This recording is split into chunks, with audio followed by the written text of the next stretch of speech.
नमस्कार, hand news देख रही हैं आप और मैं हूं आपके साथ साधना बत्रा। बुलेटिन का आगाज कर रहे हैं। कुछ अहम खबरों पर नजर डाल लेते हैं। तो प्रदूषण का सितम है और दम लोगों का घुटने लगा है। त्योहार के बाद भी प्रदूषण का स्तर कम होने का नाम नहीं ले रहा है। दिल्ली एनसीआर में अभी भी खतरनाक स्तर पर है एक्यूआई। दिल्ली एनसीआर में ग्रेड 2 के नियम लागू कर दिए गए हैं। दिल्ली में एंटी स्मॉग गन का इस्तेमाल किया जा रहा है। हरियाणा के कई शहरों में एक्यूआई खतरनाक लेवल पर पहुंच गया है। ये बड़ी खबर लगातार आपको बता रहे हैं। देखिए, सावधानियां बरतना सबसे ज्यादा जरूरी हो जाता है। एक आम नागरिक को अपनी जिम्मेदारी अब बखूबी समझनी होगी कि अगर उसे इस प्रदूषण से और इस खतरनाक प्रदूषण के प्रकोप से बचना है तो उसे खुद को किस तरह से बचाना होगा। घरों से बाहर निकल रहे हैं तो विशेष बातों का आपको ख्याल रखना होगा। मास्क जरूर पहने क्योंकि ये हवा बहुत ज्यादा जहरीली है। आपके लिए, आपके परिवार के लिए ये काफी ज्यादा हानिकारक साबित हो सकती है। इसी प्रदूषण के चलते लोगों को काफी ज्यादा परेशानी हो रही है। सांस लेने में काफी परेशानी हो रही है। खांसी, जुकाम, बुखार जैसी समस्याएं लोगों को अभी फिलहाल देखने को भी मिल रही है। भले ही दिल्ली में एंटी स्मोक गन का इस्तेमाल किया जा रहा हो, लेकिन अभी भी एक्यूआई जो है वो खतरनाक लेवल पर पहुंचा हुआ है। इस प्रदूषण से, इस खतरनाक लेवल से आपको अब बचना ही होगा।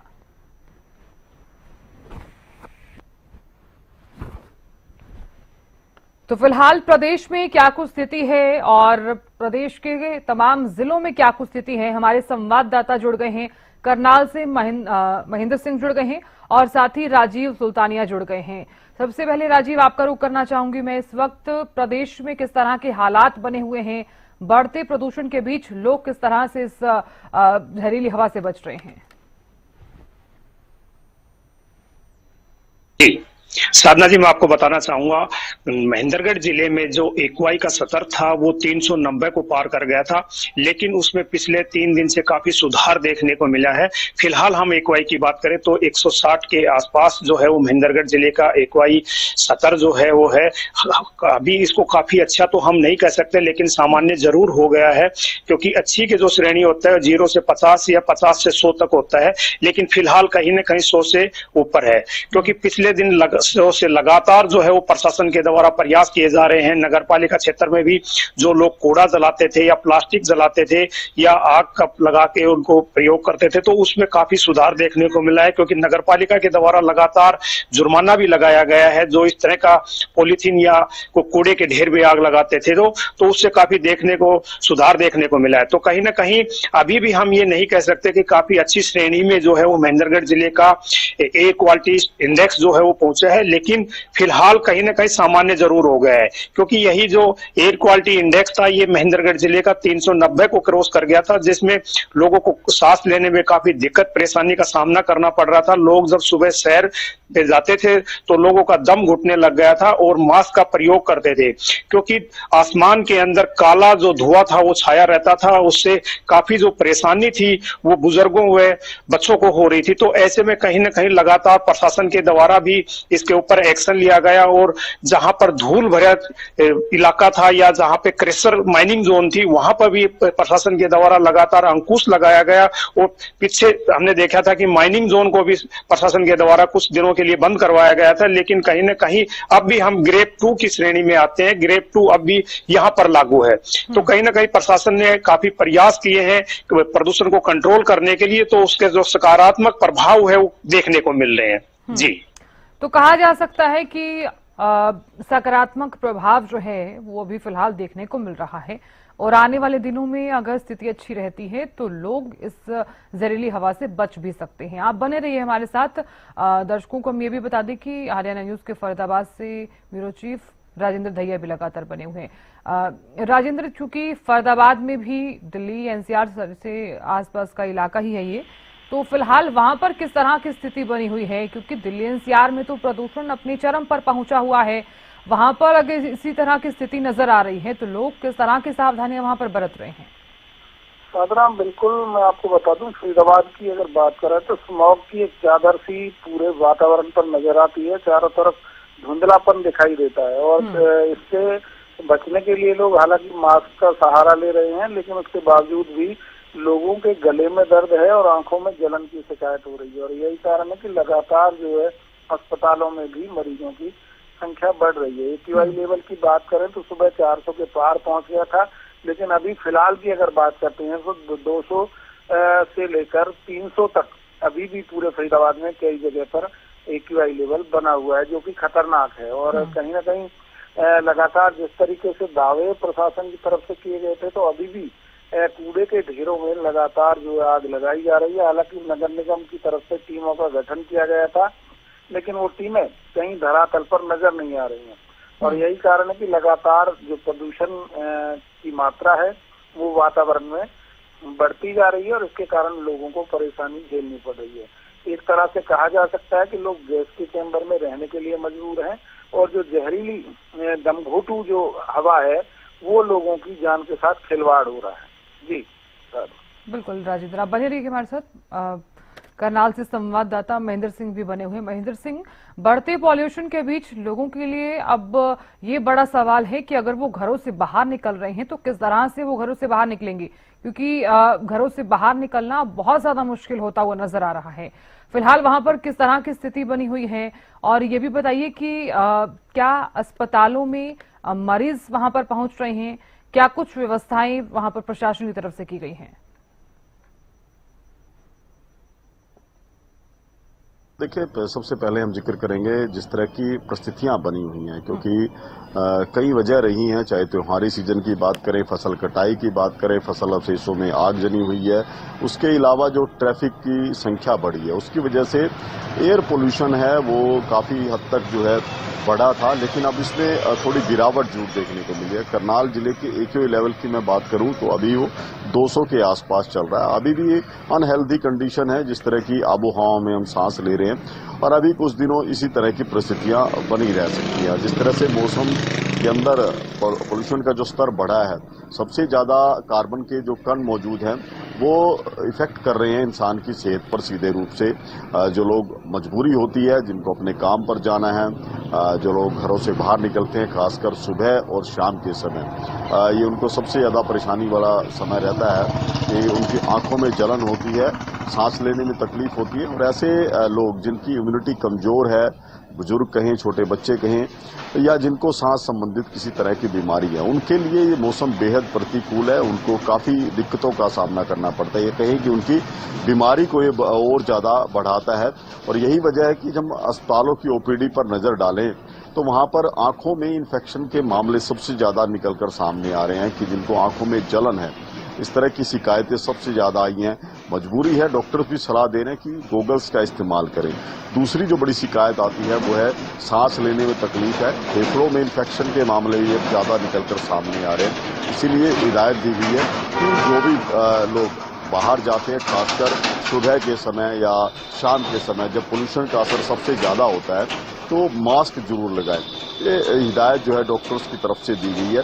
और ये परिस्थितियां ऐसा नहीं है कि 1-2 दिन बाद बदल जाएंगी। अभी इस तरह के हालात आगामी हफ्ते तक बने रह सकते हैं, यानी कि मौसम के जब तक कोई बड़ा बदलाव नहीं होता तब तक इसी तरह से लोगों को पोल्यूशन की मार का सामना करना पड़ेगा। ग्रैप 2 जरूर लागू किया गया करनाल जिले में, लेकिन उतना कारगर ग्रैप 2 भी साबित नहीं हुआ है कि जिससे पोल्यूशन का स्तर घटता हुआ दिखाई देता। लेकिन जिस तरह से अब कई विभाग है, जो सरकारी विभाग अपने स्तर पर एक्शन ले रहे हैं, उनकी तरफ से कुछ काम किया जा रहा है, उससे उम्मीद जताई जा रही है कि कुछ आंशिक राहत जरूर लोगों को मिल सकती है। जी साधना, तो माना जा रहा है कि कुछ हद तक राहत जरूर मिल सकती है, भले ही ग्रेप 2 लागू कर दिया गया हो। मैं लौटूंगी आपके पास, और ग्रेप 2 को लेकर मैं आपसे आगे भी जानकारी जरूर लूंगी। बने रहिए आप हमारे साथ। बल्लभगढ़ से रजत सिसोदिया भी जुड़ गए हैं ज्यादा जानकारी देने के लिए। रजत, फिलहाल किस तरह की स्थिति नजर आ रही है बल्लभगढ़ में, और कितना AQI आज बना हुआ है, क्या हालात सुधरने की संभावनाएं? जी साधना, आपको बता दूं कि जिस तरीके से AQI लेवल लगातार बल्लभगढ़ में बढ़ रहा है, तो ये कहना गलत नहीं होगा कि बल्लभगढ़ अब गैस के चैम्बर में तब्दील होता हुआ नजर आ रहा है। वही अगर बात की जाए सुबह की, तो लगभग 300 से 350 AQI लेवल पहुंचा हुआ था, लेकिन फिलहाल की जो स्थिति की बात की जाए तो लगभग 209 से 215 के लगभग में जो AQI लेवल है बना हुआ है। तो वही कहीं ना कहीं लोगों के लिए अब ये काफी बड़ी परेशानी जो है पॉल्यूशन बनता हुआ नजर आ रहा है। लोगों को घर से निकलने में काफी तकलीफों का सामना करना पड़ रहा है। जहां एक और सुबह सुबह लोग अपने ऑफिस के लिए निकलते हैं तो कहीं ना कहीं लोगों का कहना है कि घर से निकलते ही जो है आंखों में जलन और सांस लेने में दिक्कत जैसी समस्याओं का उन्हें सामना करना पड़ रहा है। तो वहीं जिस तरीके से प्रशासन द्वारा ग्रेड 2 को जो है लागू किया गया है तो कहीं ना कहीं ग्रेड 2 के सरेआम उल्लंघन होते हुए भी नजर आ रहे हैं। कहीं कूड़े के ढेरों में आग लगते हुए नजर आ रही है, तो वही जहाँ पर कंस्ट्रक्शन चल रहा है, बेशक फिर रोडों का काम हो या फिर कोई अन्य कंस्ट्रक्शन हो, वहाँ पर भी छिड़काव होता हुआ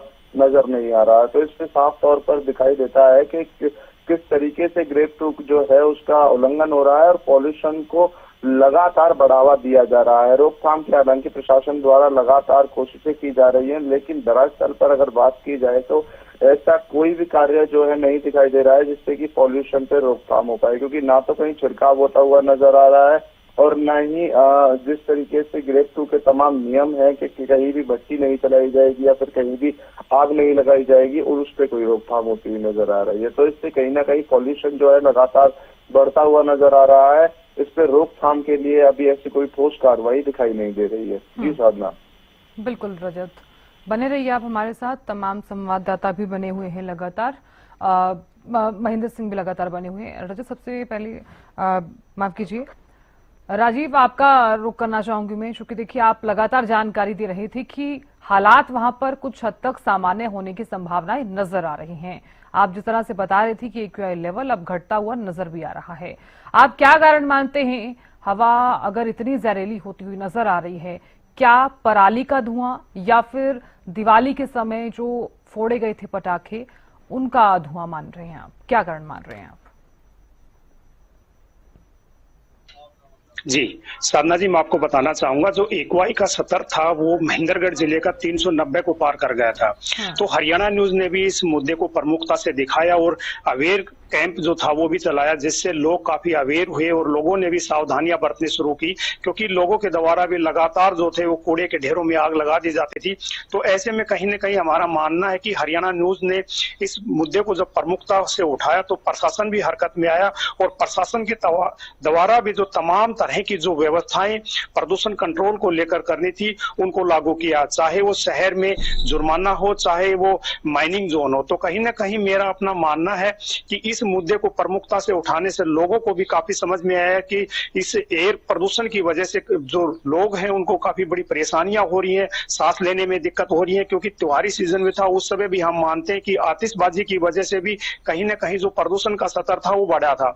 लेकिन प्रशासन के द्वारा हरकत में आने के बाद जो तमाम व्यवस्थाएं प्रशासन के द्वारा लागू की, चाहे वो ग्रेड 1 या ग्रेड 2 के इंप्लीमेंट करने की बात हो, क्योंकि नगर पालिका प्रशासन ने भी पीछे हमने देखा है कि लगातार शहर में टीम गठित करके शहर का दौरा किया और कहीं भी किसी दुकानदार के द्वारा कूड़े के ढेर में आग लगाई हुई थी तो उस पर जुर्माना भी लगाया गया था। तो ऐसे में लगातार जो प्रशासन है वो अलर्ट मोड पे रहा और काफी उसका जो सकारात्मक प्रभाव है वो महेंद्रगढ़ जिले में देखने को मिला, क्योंकि आज का हम एक एयर क्वालिटी इंडेक्स की बात करें तो 160 पर पहुंच गया है, जो कि यही एयर क्वालिटी इंडेक्स पिछले 390 को पार कर गया था। तो ऐसे में कहीं ना कहीं हरियाणा न्यूज ने इस मुद्दे को प्रमुखता से उठाया था, तो उसका भी प्रभाव जो है वो लोगों में भी गया और अधिकारियों पे भी उसका देखने को मिला, क्योंकि अधिकारी भी अपनी गहरी नींद में सोए हुए थे और इस तरफ कोई ध्यान नहीं दे रहे थे। तो कहीं ना कहीं इस चीज का काफी प्रभाव मिला है। अब लोग इसको मान रहे हैं कि भाई सांस लेने में काफी उनको आसानी हो गई है, क्योंकि अस्पतालों में हमने देखा था कि मरीजों की जो संख्या थी वो लगातार बढ़ती जा रही थी।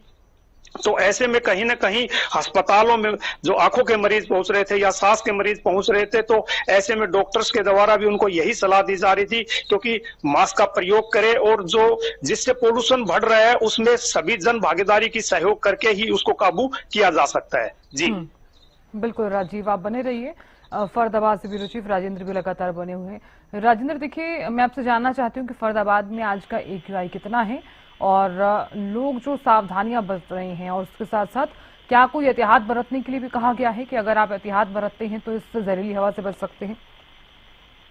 साधना, अगर अभी की हम बात करते हैं तो पॉल्यूशन लेवल जो है अलग अलग जगह पर अलग अलग बना हुआ है और फरीदाबाद की बात करें तो 299 अभी फिलहाल का जो एयर क्वालिटी इंडेक्स है वो बना हुआ है। नथू कॉलोनी की बात करते हैं तो 273 है और इसके अलावा इंडस्ट्रियल जो टाउन है 273 है, तो कहीं ना कहीं 300 के आसपास जो है सभी जगह पर ये AQI लेवल बना हुआ है। और कहीं ना कहीं इस पॉल्यूशन के कारण जो परेशानियां हो रही हैं उससे बचने के लिए तमाम जो अधिकारी हैं उन्होंने लोगों से भी अपील की है कि इसमें रोकने के लिए उनका जो है सहयोग करें, क्योंकि बिना पब्लिक के सहयोग के किसी भी चीज पर काबू पाना असंभव है। और उन्होंने लोगों से अपील की कि वो कहीं कूड़े के ढेरों में आग न लगाएं, लेकिन कुछ लोग ऐसे हैं जो अभी भी इस बात को लेकर जागरूक नजर नहीं आते हैं और जगह जगह जो कूड़े के ढेरों में आग लगाई जाती है उसके कारण भी बड़ी मात्रा में पॉल्यूशन फैलता है। साथ ही कारखानों की बात करें तो कई कारखाने ऐसे हैं जो लगातार पॉल्यूशन फैलाने का काम कर रहे हैं। साथ ही हालांकि ट्रैफिक पुलिस की बात करें तो वो भी जगह जगह जो चालान काट रही है ऐसे वाहनों का जो पॉल्यूशन फैलाने का काम करते हैं, लेकिन सड़कों किनारे जो धूल पड़ी रहती है वाहनों के चलते वो भी कहीं ना कहीं एक पॉल्यूशन का कारण बनती है, जिसके कारण भी लगातार वातावरण जहरीला हो रहा है।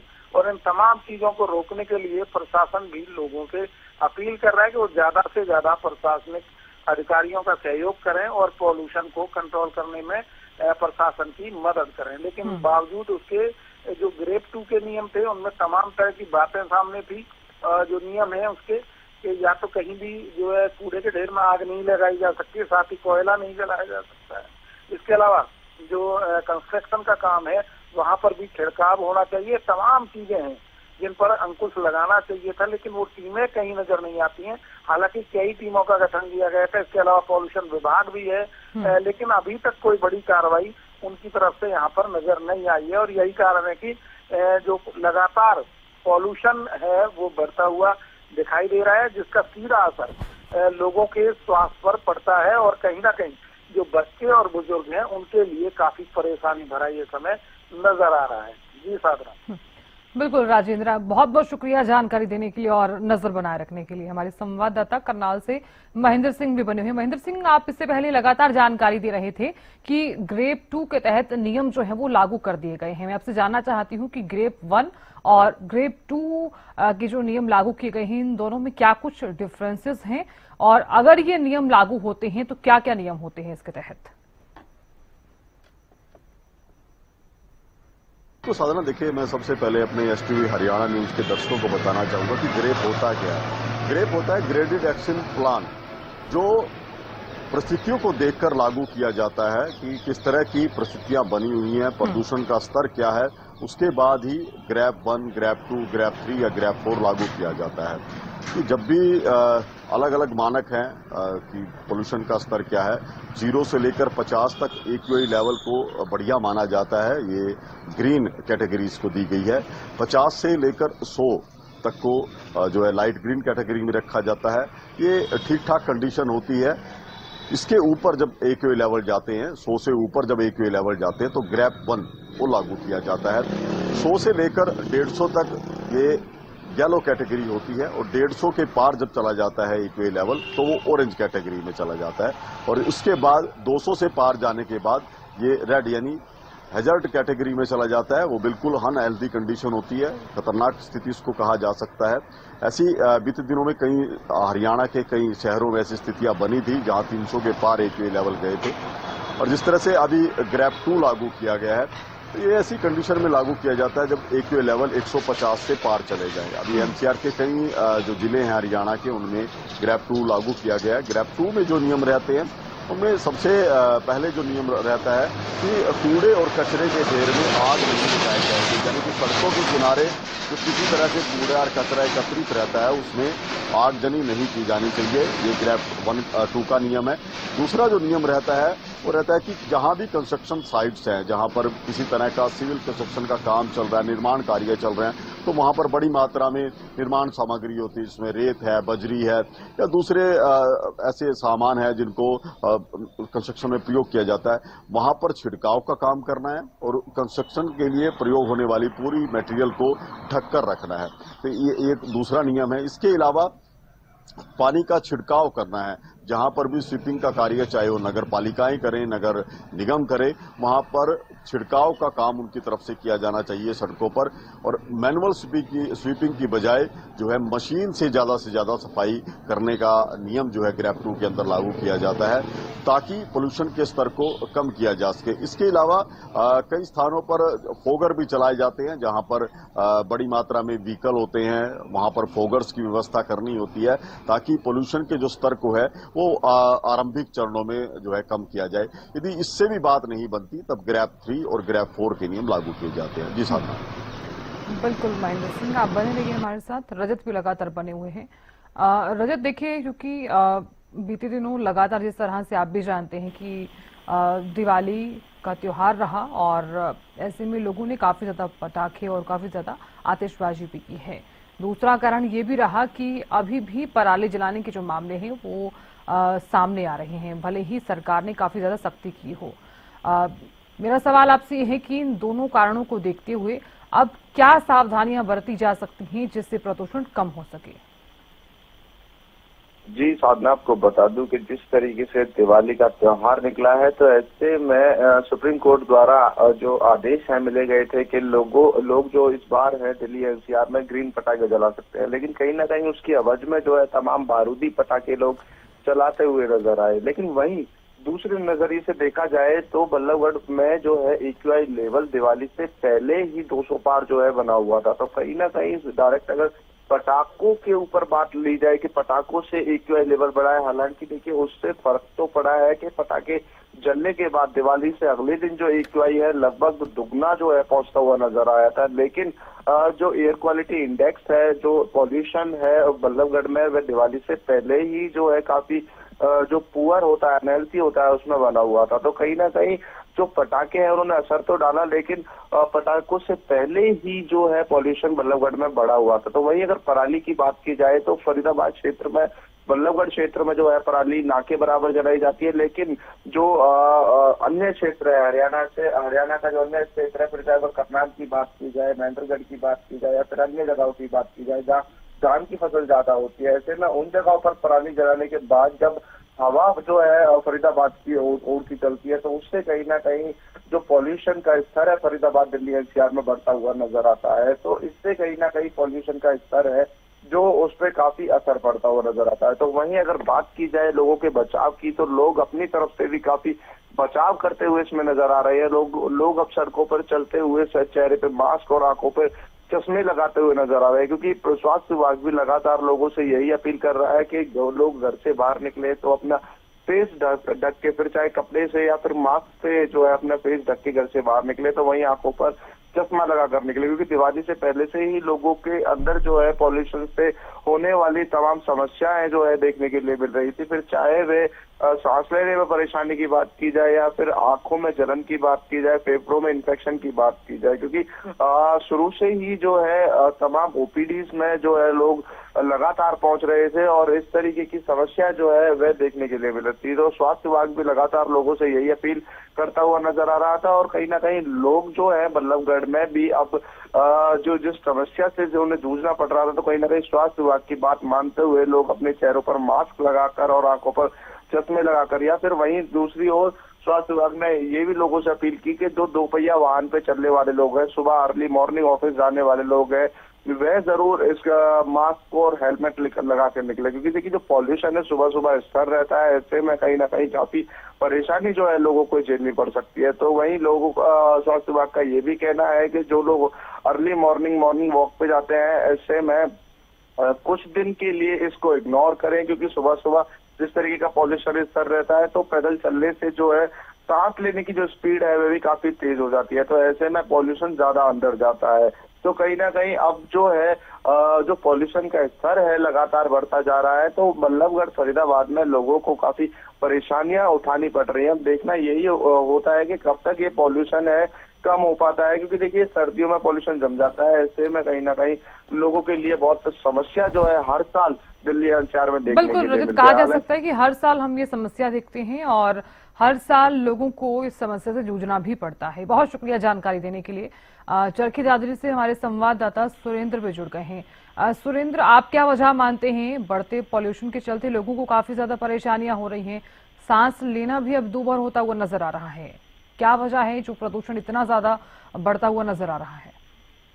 जी देखिए, सबसे पहले तो अगर मैं बात करूं प्रदूषण स्तर की, तो प्रदूषण स्तर इस समय में लगभग हर वर्ष बढ़ता है। दिल्ली एनसीआर को लेके बहुत ज्यादा पॉल्यूशन होता है। और अगर मैं जिला सर की दादरी की बात करूं तो 173 के पार अभी प्रदूषण स्तर है, जो दीपावली के बाद कम हुआ है। और दीपावली के एक दिन बाद यहाँ 353 के पार पहुंच गया था। प्रशासन और प्रदूषण नियंत्रण बोर्ड की ओर से भी हिदायतें दी गई, लेकिन इसका खास कारण यही है कि जो मौसम है वो मौसम में बदलाव हुआ है। ओस होती है, उस ओस के कारण जो धूल मिट्टी है वो निचले स्तर पे रह जाती है और अब बादल ऊपर होते हैं, जिसके कारण लोगों को सांस लेने में दिक्कत होती है और आंखों में जलन होती है। ये डॉक्टर्स का भी कहना है। वहीं अगर मैं बात करूं यहाँ के जो डॉक्टर्स है, उनका कहना है कि प्रदूषण के कारण लोगों को सांस लेने में दिक्कतें हो रही हैं, आंखों में जलन हो रही है। और ओपीडी यहाँ जहाँ 325 के आसपास थे वो अचानक से 1100 के पार पहुंच गई। तो सीधा सीधा कारण प्रदूषण का तो यही है। लोग अभी भी जागरूक नहीं हो पाए हैं। कुछ किसान भी पराली जलाते हैं या फिर दीपावली या त्योहार पर पटाखे जलाते हैं, जिसके कारण ये प्रदूषण स्तर बढ़ता है। जी बिल्कुल सुरेंद्र, आप बने रहिए हमारे साथ। महेंद्र सिंह भी लगातार बने हुए हैं करनाल से। महेंद्र सिंह, छोटा सा कमेंट आपसे चाहूंगी मैं, चूंकि देखिए लगातार प्रदूषण लेवल बढ़ता हुआ नजर आ रहा है। अब सवाल यही कि जो लोग काफी ज्यादा बीमार पड़ रहे हैं या फिर जिन्हें आंखों में जलन और स्किन जैसी प्रॉब्लम्स हो रही हैं, उनके लिए क्या कुछ व्यवस्थाएं जो है वो डॉक्टर्स द्वारा की गई हैं और डॉक्टर्स क्या हिदायत देते हैं? देखिए, पोल्यूशन का हम जिक्र कर रहे हैं तो सबसे पहले हमें ये समझना होगा कि पोल्यूशन का स्तर जो है वो बढ़ता क्यों है और इसके पीछे मुख्य कारण जो क्या रहते हैं। क्योंकि अब जिस तरह से त्योहारी सीजन में आतिशबाजी हुई है तो पटाखे जब जलाए जाते हैं तो कार्बन मोनोऑक्साइड गैस निकलती है, सल्फर डाइऑक्साइड गैस निकलती है और नाइट्रोजन ऑक्साइड गैस निकलती है। ये तीनों ही गैस बेहद जहरीली होती है। इसी तरह से जब फसल अवशेष जलाए जाए या पराली जलाई जाए तो वहां से मीथेन गैस निकलती है, वो भी बेहद जहरीली होती है। इसके अलावा कार्बन पार्टिकल्स निकलते हैं। अब ये सब आसमान के अंदर विद्यमान है और ये सीधे रूप से इंसान की सेहत पर जो है प्रभाव करता है। जो कार्बन पार्टिकल्स हैं यदि आंख में चले जाएं तो आंख का इन्फेक्शन होना लाजमी है। तो यही वजह है कि डॉक्टर सलाह दे रहे हैं जो भी मरीज अब ओपीडी में पहुंचते हैं कि गोगल्स वो जरूर लगाएं, अपनी आंखों को चश्मे से ढक कर रखें, क्योंकि कार्बन पार्टिकल यदि चला जाएगा आंख के अंदर तो उसको निकालने में, उसके इन्फेक्शन को दूर करने में करीब 5 से 7 दिन का समय लग सकता है। तो एक बेहद जरूरी है। इसके अलावा जिस तरह से मैंने जिक्र किया कि 3-4 जो जहरीली गैसें हैं वो इन दिनों उनका असर जो है वायु के अंदर ज्यादा रहता है। उससे बचने के लिए उनको डबल लेयर का जो मास्क है वो लगाना चाहिए। खासकर वैसे लोग जो पहले से ही किसी तरह से फेफड़े के संक्रमण से या सांस संबंधित बीमारी से ग्रसित हैं, उनको जरूर डबल फिल्टर का जो है वो मास्क लगाना चाहिए। तो कुछ हिदायत डॉक्टर्स की तरफ से दी गई। इसके अलावा यदि किसी तरह का संक्रमण उनको हो भी जाता है तो अपने आप स्वतः इलाज ना करें, बल्कि किसी चिकित्सक के पास जाएं, वहां से सलाह लें, दवाई लें समय पर, ताकि जो प्रदूषण के प्रभाव से उनके शरीर पर जो इफेक्ट हुआ है उससे वो जल्दी से रिकवर कर पाए। अभी हम जिस तरह से अस्पतालों में देखते भी हैं, खासकर दोपहिया वाहन चालक जो सुबह और शाम के समय अपना बाइक चलाते हैं, हेलमेट नहीं लगाते या चेहरे को किसी तरह से ढकते नहीं रखते, उनके अंदर इस तरह के लक्षण ज्यादा मिल रहे हैं। चाहे हम आंखों के इन्फेक्शन की बात करें या सांस लेने में तकलीफ की बात करें, तो जो बेहद जरूरी हो जाता है कि पोल्यूशन का स्तर तो जिस तरह से कम होगा, लेकिन उससे पहले हमें महेंद्र सिंह, अवेयरनेस जो है वो सबसे ज्यादा जरूरी भी हो जाती है। अगर कोई भी व्यक्ति संक्रमित पाया जाता है तो डॉक्टर से तुरंत सलाह लेना भी सबसे ज्यादा जरूरी हो जाता है। बहुत शुक्रिया जानकारी देने के लिए। राजीव, आपका भी बहुत बहुत शुक्रिया जानकारी देने के लिए और बने रहने के लिए। तो देखिए, प्रदूषण का सितम है और अब ऐसे में हालात यही नजर आ रहे हैं कि लोगों को अब खुद ही समझना होगा, सावधानियां अब खुद ही बरतनी होंगी। रुक रहे छोटे से ब्रेक के लिए, बने रहिए।